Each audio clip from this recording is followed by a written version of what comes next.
একবার যে এইভাবে পাঙ্গাসের মাথা রান্না করে খাবে সে বারবার খেতে চাইবে। এত টেস্টি আর এত সুস্বাদু ছিল কি যে আমি বলবো। আর গরম ভাতে জাস্ট জমে গেছিলো বন্ধুরা।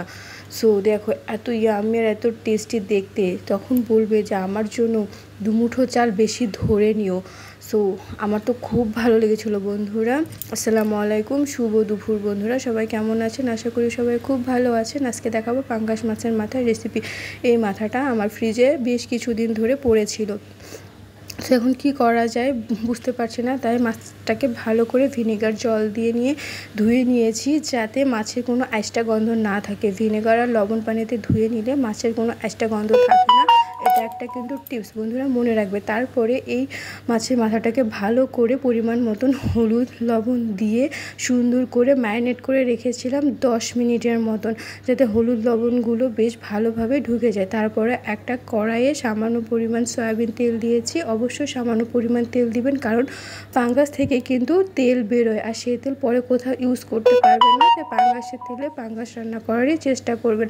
তেলটা ধোয়া ওটা গরম পর্যন্ত অপেক্ষা করব, তাহলে মাছগুলো লেগে যাবে না। আমার তেল গরম হয়ে গেছে, এখন ধীরে ধীরে মাছের মাথাগুলো এর মধ্যে আমি দিয়ে দেবো। আর একটা টিপস বন্ধুরা, পাঙ্গাস মাছ ভাজতে গেলে কিন্তু বেশ তেলে পড়লেই ফুটে, সেটা গায়ে এসে পড়লে রিস্ক হতে পারে। তাই মাছ ভাজার সময় অবশ্যই ঢেকে ঢেকে ভাজবেন। আর মাথাটা অবশ্যই খুব ভালো করে ভাজতে হবে, যাতে কোনো কাঁচা স্মেলের গন্ধ না আসে। আমি এটাকে এইভাবেই ভেজেছি। দেখুন অলরেডি গুঁড়া করে দিয়েছি। আমি অবশ্যই ঢেকে ঢেকে ভেজেছিলাম, কারণ আমি প্রচণ্ড ভয় পাই। সো আমার মাছের মাথা ভাজা শেষ। এখন আমি একটা মশলা বানাবো, হাতে মাখা মশলা। সেজন্য আগে 4টা বড় সাইজের পেঁয়াজ কুচি করে নিয়েছি এবং তাতে পরিমাণ মতন আদা পেস্ট রসুন পেস্ট মিশিয়ে নেব।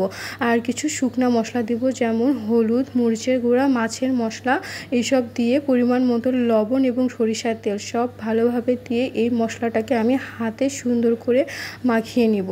এইভাবে হাতে মাখিয়ে মশলা বানালে সেটা খুব টেস্টি হয়, খুব ভালো হয় খেতে।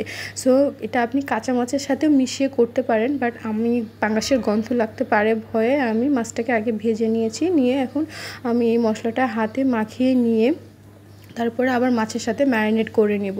আমি একটু লেবুও মিশিয়ে দিয়েছিলাম, যাতে আমি কোনো গন্ধ না পাই এবং একটা টকটক ফ্লেভার পাই, সেজন্য আমি একটা লেবুও মিশিয়ে নিয়েছিলাম। সো আমার মশলাটা ম্যারিনেট করা হয়ে গেছে। আমি এই মাছের সঙ্গে এখন মশলাটা মিশিয়ে দিব। ভালো করে মিশিয়ে নিয়ে আমি 5 মিনিট রেখেছিলাম। বেশি রাখতে পারলে আরও ভালো হতো, আমার সময় কমের জন্য আমি 5 মিনিট রেখেছি। এবং কিছু টমেটো দিয়ে নিব, টমেটোতে আরও ভালো স্বাদ আসে। এবং কড়াইয়ে যে পাঙ্গাসের তেল ছিল সেই তেলটাই দিব, আর যে মাছের তেল ছিল ম্যারিনেটের সময় দিয়েছিলাম সরিষার তেল, সেটা দিয়ে আমি এটাকে রান্না করব। সো বন্ধুরা, তেলটা আমি মিক্স করে দিলাম এবং এটা আমি হালকা হিটে ভেজে নিব। তারপরে সামান্য পরিমাণ পানি দেব, যাতে কাঁচা মশলাগুলো সেদ্ধ হয়ে যায়, পেঁয়াজটাও সেদ্ধ হয়ে যায়, মাছটাও সেদ্ধ হয়ে যায়। তো এটা আমি খুব হালকা হিটে অল্প অল্প করে ভেজে নেব। ভাজার একটা স্মেল চলে আসলে আমি এতে সামান্য পরিমাণ পানি দিয়ে ঢাকা দিয়ে দিব বন্ধুরা। আমি ভাজতে ভাজতে একটু ঢাকা নিলাম, যাতে দ্রুত তেলটা বেরিয়ে আসে। সো আমার তেলও বেরিয়ে আসছে। আমি হালকা পরিমাণ পানি দিয়ে ঢাকা দিয়ে নিলাম। অলরেডি এটা আমার কিন্তু হয়ে গেছে। মাছের মধ্যে আমি একটু নাড়া নিয়েছি, সেটা দেখতে খুব ইয়ামি টেস্টি হয়েছে। আমি সবাইকে বলবো, যাদের ঘরে এরকম মাছের মাথা পড়ে থাকবে তারা এইভাবে রান্না করে দেখবা, সবার খুব খুব ভালো লাগবে। খুব টেস্টি অ্যান্ড ইয়ামি, দেখেই তো খুব ভালো লাগছে। এত ডিলিশিয়াস অ্যান্ড এত টেস্টি ছিল। সো বন্ধুরা, কেমন লাগলো রেসিপিটা অবশ্যই কমেন্টে জানাবে।